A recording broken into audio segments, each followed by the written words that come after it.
that saying if I know every single person here?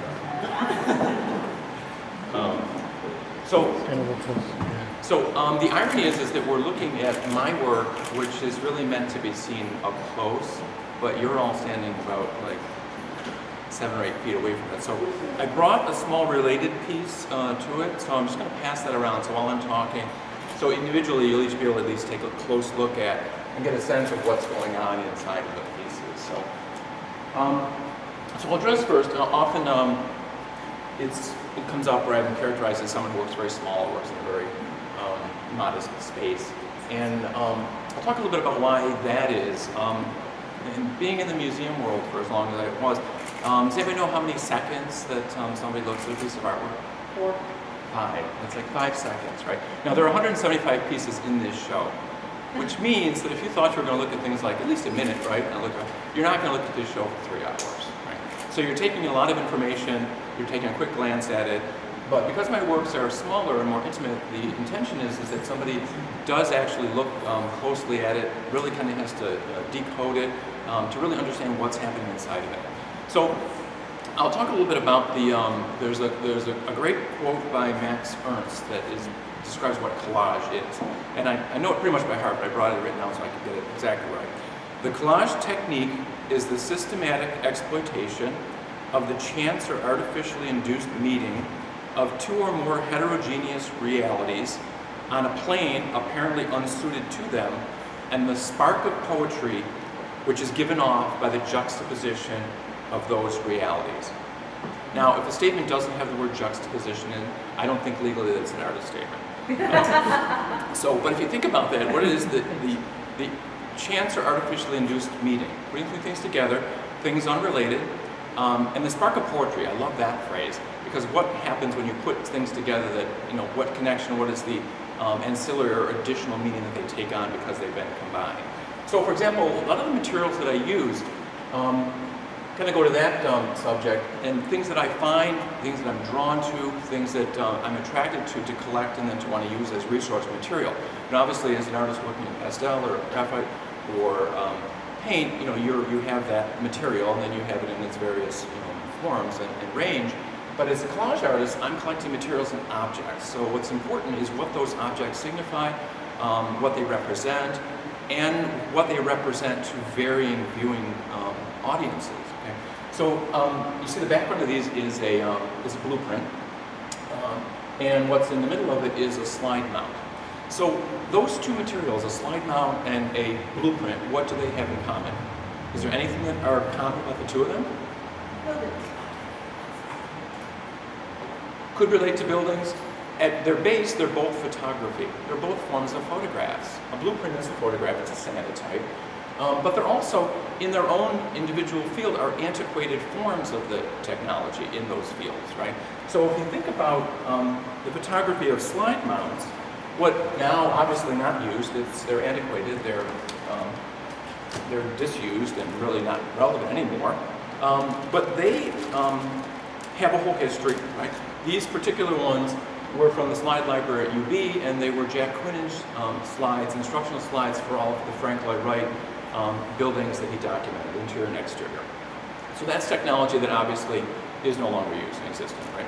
So what preceded that were larger slide mounts that were in aluminum things. These came from Nichols School, and these were the subject of an entire project I did that was a history of Nichols told through collages this size. And then what preceded even before that, and how many people are familiar with or know what these are? It's a lantern slide, and so this goes further way back where, and again, instructional, this happens to be a Brancusi sculpture. So these kind of objects and materials are interesting to me because they have a history, they have a use, but they bring varying levels of recognition, and time will go on where someone won't even recognize what that is. So it makes it interesting and intriguing for that reason. I'm also, part of my background is in design. My undergraduate career is in design at Buffalo State, and so in fiber, actually. I studied under Nancy Balfour. So there's often a fiber-related element in my work. So the slide mounts, then again, have their whole history for it. The blueprints, I'm also attracted to materials just because of the color, and there's just something really luxurious and beautiful about that cyan color, right? It's just gorgeous. Blueprints, obviously, no longer used. These particular blueprints came from a Buffalo architect. Margaret Martin's father, Earl Martin, was a Buffalo architect. And in an estate sale, she had, and were just boxes of all of his blueprints. And such the blueprints come from. Both of these are architectural subjects. The top one is City Hall, the bottom one is the Albright Knox. So the other thing that's at play in my work is, in a sense, again, these objects, things that you collect or things you have that are fragments that represent something that's a larger entity, right? So I will collect and have materials of stone from different buildings. Now, people hear that, like, what are you doing? You're going around with a little chip stone, taking things off of.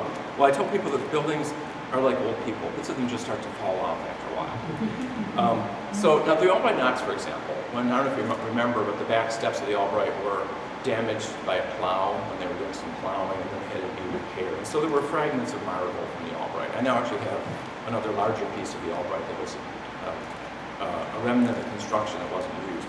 City Hall. The base of City Hall is made of sandstone. Over time, parts of it will just come loose and gather at the base of the building. So these are what become artifacts, but they also become what, how many of you are familiar with what a relic is? Okay. So growing up Catholic, I also spent a year in a cloistered monastery. And so a relic is a fragment from, there's different states. There's a first state, second state, and a third state relic. One, if it's an actual piece of the saint, like a bone or hair, that's first state. If something that they've worn, that's a second state. And then a third state relic is something that has been touched to something that was worn by the saint. So this is St. Maximilian Kolbe, and there's a small little piece of fabric in there. This is a third state relic, which means that it's a piece of fabric that was touched to his tunic that they had, which would be a secondary relic. So in terms of a relic, and of course if you grew up Catholic, you would see it in a large, very elaborate